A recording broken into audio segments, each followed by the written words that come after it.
আপনার সঙ্গী সাথী যারা আছে প্রত্যেকের নাক দিব, কিন্তু আমাদের নেতার নাক দিব না।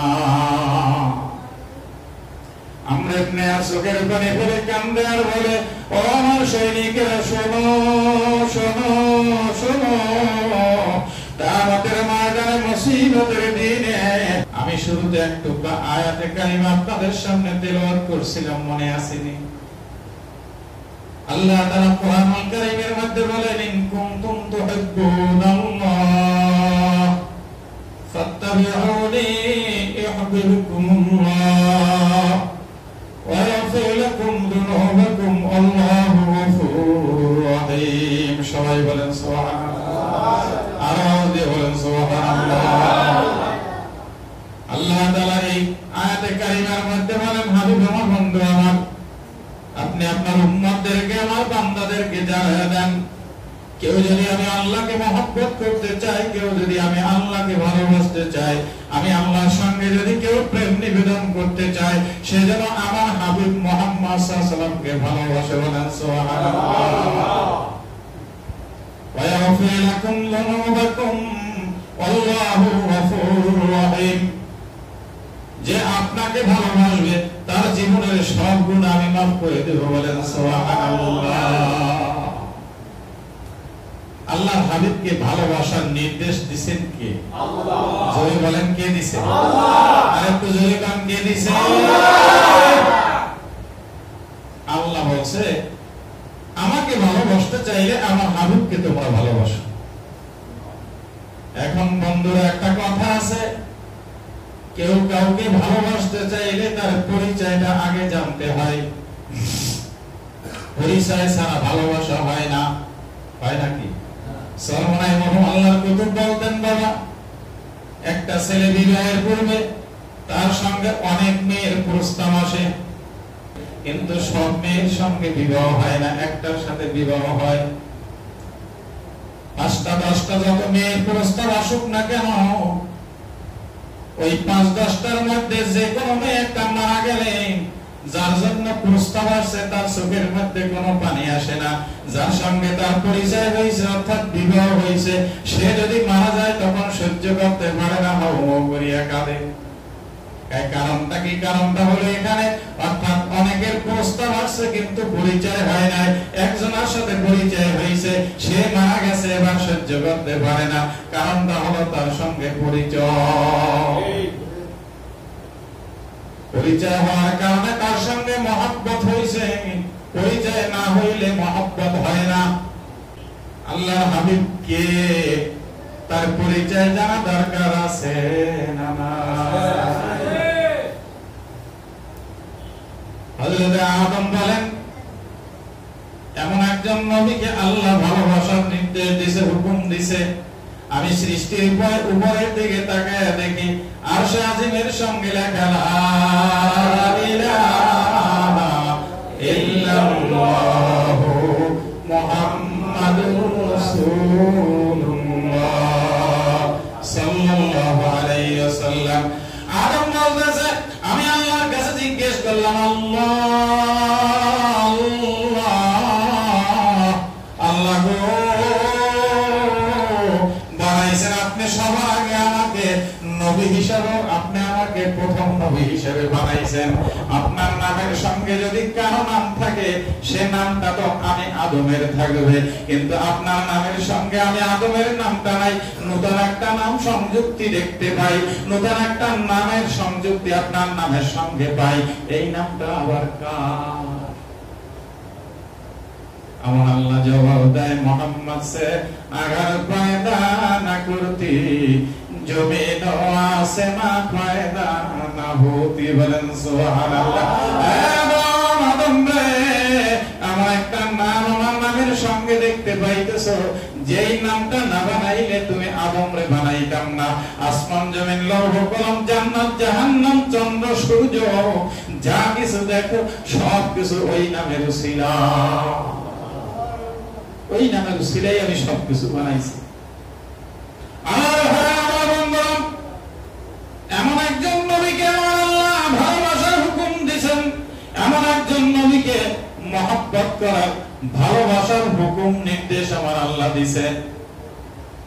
হযরত জিবরিল একদিন বলে, নবী গো, একটা প্রশ্ন করতে ইচ্ছে করে, অনুমতি আসেনি, দিবেন নে? আমার নবী বলে, জিবরিল কে প্রশ্ন করবে আবার?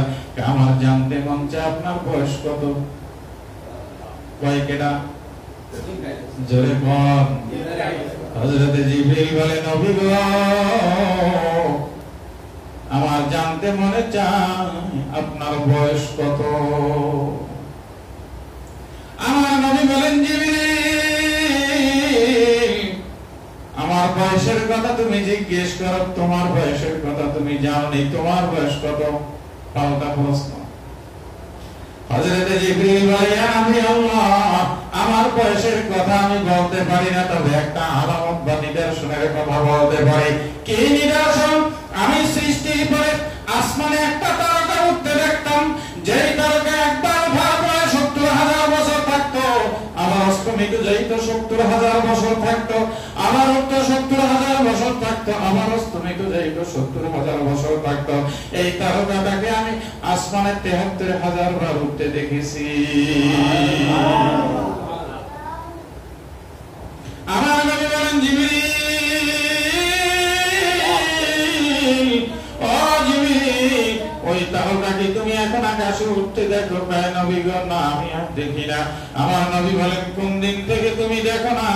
কয়, যে দিন দুনিয়াতে নবীজি আগমন করছেন ওই দিন থেকে আমি আর তারকা দেখি না। আমার নবী বলেন, জিবরিল, ও জিবরিল রে, ওই তারকা যদি তুমি এখন দেখো তুমি চিনবে রে? হযরত জিবরিল বলেন, নবী বলেন কি? লক্ষ লক্ষ বছর যেই তারকা আমি দেখেছি, সেই তারকা যদি আমি একবার দেখি তাইলে আমি চিনে ফেলব।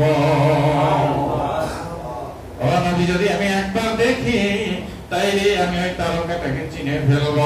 আমার নবী এই কথা বলার সঙ্গে সঙ্গে তার বুকের থেকে সিনা মোবারক থেকে চাদরটা সরায় দিলেন। হযরত জিবরিল বলে, সিনা মোবারক থেকে চাদরটা সরাইবার সঙ্গে সঙ্গে আমি দেখি ওই তারকা আমার নবীর সিনা মোবারকে আলো প্রদান করতেছে। বলেন সুবহানাল্লাহ। ওই তারকা সেই তারকা, যেই তারকা আমি লক্ষ লক্ষ বছর আসমানে উঠতে দেখেছি, সেই তারকা আমার নবীর সিনা মোবারকে আলো প্রদান করে। আমার ভাইরা, আমার বন্ধুরা, এমন একজন নবীকে আমার আল্লাহ ভালোবাসার হুকুম দিছে। আমার ভাইরা, আমার বন্ধুরা, আল্লাহর হাবিব এখনো দুনিয়াতে আগমন করে নাই। মা আমেনা রেহেমের মধ্যে মাত্র আসছে। মা আমেনা ঘর থেকে বের হইছে, এবার আকাশের মেঘ আইসা মা আমেনার মাথার উপরে ছায়া প্রদান করতেছে। মা কূপের মধ্যে পানি তুলতে যায়, পানি অনেক নিচে, বালতিতে রশি লাগাইয়া কূপের মধ্যে ছেড়ে দিয়ে কষ্ট করে পানি তুলতে হয়। মা আমেনা বলে, সারা জীবন কষ্ট করে করে পানি তুললাম, কিন্তু আমার রেহেমের মধ্যে যখন মুহাম্মদ আগমন করছে, আমার পেটের মধ্যে আছে, আমি পানি তুলতে যাওয়ার সঙ্গে সঙ্গে এবার আমার বালতিতে রশি লাগাইতে হয় না, এবার আমার কষ্ট করে পানি তুলতে হয় না। এবার আমি গিয়ে দেখি এবার কূপের সমান সমান পানি হয়ে আছে। বলেন সুবহানাল্লাহ। তৎকালীন সময় যতদিন পর্যন্ত মুহাম্মদ আমার রেহেমের মধ্যে ছিল, আমার পেটের মধ্যে ছিল, আমি পানি তুলতে যাব, আরবের অনেক মেয়েরা অপেক্ষা করত কখন আমেনা পানি তুলতে যাবে, সেই সাথে আমার সাথে তারা গিয়ে পানি তুলবে, অর্থাৎ তাদের পানি তুলতে কোনো কষ্ট হবে না।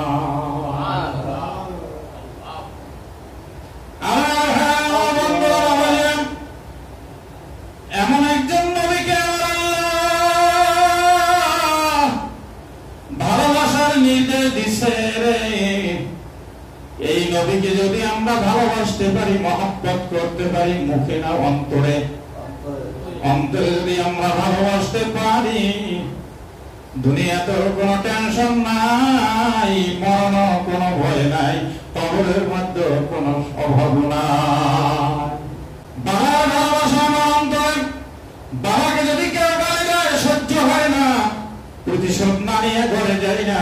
আমার ভাইয়ের ভালোবাসা আমার হৃদয়ের মধ্যে, অন্তরের মধ্যে মধ্যে ভাইকে গালি দিয়েছে শুনছি, এর প্রতিশোধ না নিয়ে ঘরে যাইয়া আমার ভাইকে গালি দিতে পারে এমন দুঃসাহস সমাজে কার আছে? দেশের কোন বাপের বেটা আছে? বলি কি বলি না? আমার ভাই, আমার বন্ধুরা, ভাইকে গালি দিলে সহ্য হয় না, বাবাকে গালি দিলে সহ্য হয় না, আমার ছেলেকে যদি কেউ গালি দেয় এটা তো কোনো মতেই মেনে নেওয়া যায় না। কিন্তু আমার নবীকে গালি দেয়, ও নবী প্রেমিক, এত নবী প্রেমিক রবিউল আউয়াল মাস আসলে দেখা যায় স্লোগান, মিছিল, শালুকাবুর, ড্যাক, ঢোল, কত কিছু আপনারা দেখেন না বুঝি? ড্যাক, ঢোল, মিছিল, কত কিছু, শালুকাবুর, নবীর আশেকান। কিন্তু আমার নবী যেদিন গালি দেয় সেদিন রাস্তায় লোক পাওয়া যায় না। সব মুসলমান নবীর উম্মত যদি এক হইয়া স্লোগান দিত, নারায়ে তাকবীর বলতো, যত বড় মুরতাদ হোক না কেন, যত বড় নাস্তিক ক্ষমতায় থাকুক না কেন, এবার বলতো না না না, এই মুসলমানের দেশে নবীর গালি দিয়া সারা যাবে না, গালি দেওয়া যাবে না। বলতো কি বলতো না? বলতো, কিন্তু কই মুসলমান তো সারা দেয় না। তাইলে বোঝা গেল আমরা নবীর সত্যিকার অর্থে আশেকান না, নবীর আশেকান না আমরা। আমার ভাই, আমার বন্ধু, আমার নবীর আশেকানরা কারা ছিল শুনেন। আমর ইবনে আস রাদিয়াল্লাহু তাআলা মিশর বিজয়ের উদ্দেশ্যে তিনি রওনা করছেন। একদল সৈনিকদেরকে সাথে নিয়ে মিশর বিজয় করবে, এবার মক্কা থেকে রওনা করছে। যাইতে যাইতে যাইতে যাইতে এবার যখন রাত হয়ে গেছে, তাঁবু খাটাইয়া তিনি অবস্থান করতে শুরু করছে। যেখানে অবস্থান করতে শুরু করছে ওই জায়গাটা ছিল ইহুদি অধ্যুষিত এলাকা, ইহুদিদের ঘাঁটি। ইহুদিরা চিন্তা করলেন, আজকে যদি আমরা তার নেতৃত্বে মুসলমান নিয়ে মিশর যায়, মিশর ঢুকে যায়, এবার তারা মিশর বিজয় করে ফেলবে, যেখানে যায় সেটাই তারা বিজয় করে। অতএব তাদের প্রতিরোধ করতে হবে, এখান থেকে তাদেরকে ফেরা দিতে হবে, মিশর পর্যন্ত তাদেরকে যাইতে দেওয়া যাবে না। কি করা যায়? এক ইহুদি চিন্তা করলেন, আমাদের খোদা হলো ঈসা, ঈসার মূর্তি বানানো আছে ওই জায়গায়, অতএব সবাই যখন ঘুমায় আমি ঈসার নাকটা ভেঙে ফেলাবো, সকালবেলা চিৎকার মারবো, আমাদের খোদার নাক মুসলমানরা ছাড়া কেউ ভাঙে নাই। এতদিন পর্যন্ত খোদার নাক ঠিক আছে, আজকে মুসলমানরা আমাদের দেশে আসছে, রাতে তারা অবস্থান করছে, এই আকাম মুসলমান ছাড়া কেউ করে না, এটা আমি ছড়া দেব সব জায়গায়। অতএব যখন ছড়া দেব মুসলমানরা এইটা নিয়ে ব্যস্ত থাকবে, সামনের দিকে আর যাইতে পারবে না। আমার ভাই, আমার বন্ধু, যেমন পরিকল্পনা ইহুদির তেমন কাজ। সবাই যখন ঘুমায়, গভীর রাতে ইহুদির বাচ্চা ইহুদি যাইয়া তাদের খোদার নাক অর্থাৎ ঈসার মূর্তি বানাইয়া যে রাখছে, এই খোদার নাক সে রাতের আধারে ভেঙে ফেলেছে। এবার ইহুদিদের প্রধানের কাছে খবর পাঠাইয়া দিয়েছে, আজ রাতে মুসলমানরা আমাদের দেশে অবস্থান করছে, তাবু কাটাইয়া। মুসলমানরা শুধু ঘুমায় নাই, তারা রাতের বেলা আমাদের খোদার নাক ভাইয়া ফেলাইছে। ইহুদিদের প্রধান একখানা চিঠি লিখছে, আমর ইবনে আস, তোমরা মিশর যাওয়া ভালো কথা, আমাদের দেশে রাতে অবস্থান করছো তাও ভালো, কিন্তু আমাদের খোদার নাক কোথায় গেল? আমাদের দেশে আসো ভালো, খোদার নাক গেল কই? খোদার নাক ভাঙলো কে? আমর ইবনে আস জবাব দিলেন, ও ইহুদির বাচ্চা ইহুদি, আমরা মুসলমান তোমাদের খোদার নাক ভাঙি নাই, আমরা মুসলমানরা তোমাদের খোদার কাছে যাই নাই, ঈসার নাক আমরা ভাঙি নাই। এবার তিনি বলতেছে, না, মিথ্যা কথা বলতেছো, তোমরা আমাদের খোদার নাক ভাঙছো, এর বদলা আমি ইহুদিদের প্রধান হয়ে আমি গ্রহণ করব। আমরা না বলতেছেন, ও ইহুদিদের প্রধান, আমি বললাম আমরা তোমাদের খোদার নাক ভাঙি নাই, তারপর যেহেতু বলো খোদার নাক ভাঙছো, অতএব তাহলে বিচার করবা, তুমি কি বিচার করবা বলো, তোমার বিচার মেনে নেব। যেহেতু আমরা ভাঙি নাই, তারপর আমাদের উপরে দৌড় চাপায়া দিতেছো, কিছু করার নাই, এখন তুমি কি করবে? ইহুদিদের প্রধান বলল, ও আমর ইবনে আস, মুসলমানদের সৈনিকদের সেনাপতি, শোনো, আমরা তোমাদের নবীর কৃত্রিম নাক বানায় ভাঙবো। নবীর মূর্তি বানাইয়া কৃত্রিম মোহাম্মদ বানাইয়া তার নাক ভাইয়া আমাদের খোদার নাক ভাঙার প্রতিশোধ গ্রহণ করবো, বদলা গ্রহণ করবো। আমর ইবনে আস রাদিয়াল্লাহু তাআলা আনহু বললেন, ও ইহুদিদের প্রধান, জেনে রাখো, না না না, আমাদের নবীর কৃত্রিম নাক তোমাদেরকে ভাঙতে দেব না, প্রয়োজনে আমার তাজা নাক বিনিময় দিয়ে দেব, কিন্তু আমার নবীর নাক তোমাদেরকে ভাঙতে দিব না। ইহুদিদের প্রধানের খবর পায়া, এই সংবাদ পায়া তিনি খুশিতে আত্মহারা। আমরা চাইছি নবীর কৃত্রিম নাক ভাঙবো, কৃত্রিম নাক ভাঙতে দিবে না, তার তাজা নাক দিয়ে দিবে। যদি তাজা নাক কাটতে পারি আমাদের বিজয় অনেক বেশি। আর মুসলমানদের সৈনিকদের সেনাপতি আমর ইবনে আস, তার নাক যদি কাটা যায়, মুসলমানরা এবার বেইজ্জতি হইয়া দেশ ত্যাগ করবে। এবার তিনি বললেন, আসো আসো, অমুক সময় অমুক জায়গায় দিবালোকে তোমার নাক কাটা হবে। আমর ইবনে আস বললেন, আমি রাজি আছি, কিন্তু আমার নবীর কৃত্রিম নাক দিতে আমি রাজি না, আমার তাজা নাক দিয়ে দেব। বলেন সুবহানাল্লাহ। এবার সৈনিকরা চোখে পানি ফেলে কান্দে আর বলে, ও আমাদের নেতা, আমাদের নেতা লিডার, আপনি নাক দেওয়ার কথা বলেছেন, কেন বললেন? আপনি বলতেন আপনার সঙ্গী সাথী যারা আছে প্রত্যেকের নাক দিব, কিন্তু আমাদের নেতা নাক দিব না। আমর ইবনে আস চোখের পানি ফেলে কান্দে আর বলে, ও আমার সৈনিকেরা, শোনো শোনো শোনো, কিয়ামতের ময়দানে মুসিবতের দিনে যখন আদম আলাইহিস সালাতু ওয়াস সালাম নিজে নফসি নফসি করবে, ইব্রাহিম আলাইহিস সালাতু ওয়াস সালাম নফসি নফসি করবে, ঈসা রূহুল্লাহ নফসি নফসি করবে, মুহাম্মদুর রাসূলুল্লাহ সাল্লাল্লাহু আলাইহি ওয়াসাল্লাম ইয়া উম্মতি বলে ডাকবে। ওই দিন আমি নবীর কাছে গিয়ে সুপারিশ পাবো, এটা কি তোমরা চাও না? হ্যাঁ লিডার, আমরা তো সেটা চাই, সেটা চাই। যদি তোমরা সেটা চাও, আমি আমার নবীর সামনে গিয়ে বলবো, নবী গো, আর কিছু করতে না পারলেও আপনার মহব্বতে সেদিন আমার তাজা নাকটা দিয়েছিলাম। এই অবস্থা যখন নবী দেখবে, কিয়ামতের ময়দানে মুসিবতের দিনে নবী আমাকে মহব্বত না করিয়া, নবী আমাকে সুপারিশ না করিয়া পারবে না।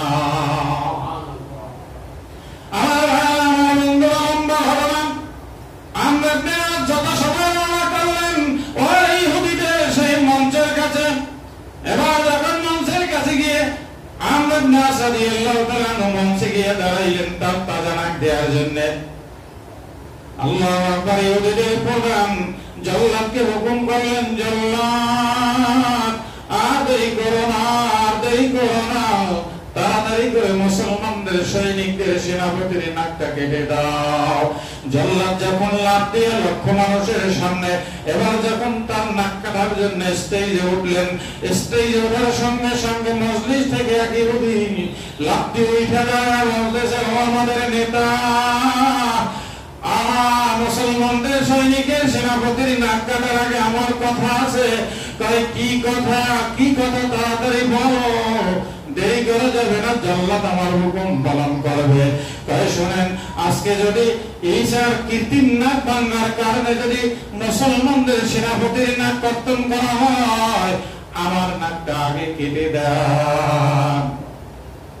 মুসলমানদের সৈনিকের সেনাপতিরা এই নাক কাটে নাই, মুসলমানের সৈনিকরা এই নাক কাটে নাই। এই নাক আমি মুসলমানদের উপরে দোষ ফেলাইবার জন্য, বদনাম চাপাইয়া দেওয়ার জন্য, তাদের প্রতিরোধ করার জন্য রাতের আধারে এর নাক আমি নিজে ভেঙেছি। যদি বিশ্বাস না হয়, এই দেখেন আমার হাতের মধ্যে, এই যে আমাদের খোদার নাক, ঈসার নাক। তবে শর্ত হলো একটা, আমার নাকটা কাটার আগে আমাকে পড়া দেবে লা ইলাহা ইল্লাল্লাহু মুহাম্মাদুর রাসূলুল্লাহ। পূর্বে আমাকে কালেমা পড়ে মুসলমান বানায় দিতে হবে। বলেন সুবহানাল্লাহ। ইতিহাস সাক্ষী দেয় যখন ইহুদি বললেন লা ইলাহা ইল্লাল্লাহু মুহাম্মাদুর রাসূলুল্লাহ, গোটা মজলিসে সব ইহুদিরা কালেমা পড়িয়া মুসলমান হয়ে গেল। বলেন সুবহানাল্লাহ। এর নাম হলো বাবা মুহাব্বত। এটার নাম ভালোবাসা, এটার নাম মুহাব্বত। আমরা যেটাকে মুহাব্বত বলি, দাড়ি কাটি, নবীকে মুহাব্বত করি, আসি না নাই? নবীর সিরাতে, নবীর সুরাতে, সিরাত সূরা নামার মধ্যে নাই, কিন্তু নবীকে মুহাব্বত করি না। বাবা, তুমি যখন দুনিয়ার কোন মানুষের সঙ্গে বন্ধুত্ব করো, তুমি কিন্তু সদা সর্বদা চাও আমার বন্ধু জামাটা কেমন পরে আমিও সেভাবে পরবো, আমার বন্ধু গেঞ্জিটা কোন কালারের কোন রঙের পরে আমিও পরবো। কথা ঠিক কিনা? আমার বন্ধু কেমনে হাঁটে আমিও সেইভাবে হাঁটবো, আমার বন্ধু কেমনে বসে আমিও বলবো। এক কথায় তুমি বন্ধুর রূপে রূপান্তরিত হতে চাও, বন্ধুর মতো তুমি হইতে চাও। কথা ঠিক কিনা? কেউ যদি আমার নবীকে মহব্বত করে, সিরাতে সুরাতে, ব্যক্তিগত জীবনে, পারিবারিক জীবনে, সামাজিক জীবনে, রাজনৈতিক জীবনে, এক কথায় সব জায়গায় সে আমার নবীকে মহব্বত করবে। কথা ঠিক কিনা? আজকে থেকে আমরা ওয়াদা করব, আল্লাহ আল্লাহ, আজকে থেকে যতদিন তুমি হায়াত রাখছো তোমার নবীকে সিরাতে সুরাতে, ব্যক্তিগত জীবনে, পারিবারিক জীবনে, সামাজিক জীবনে, রাজনৈতিক জীবনে, সব জায়গাতে তোমার হাবিবকে আমরা অনুসরণ অনুকরণ করব। রাজি আছি? কারা নারায়ে তাকবীর।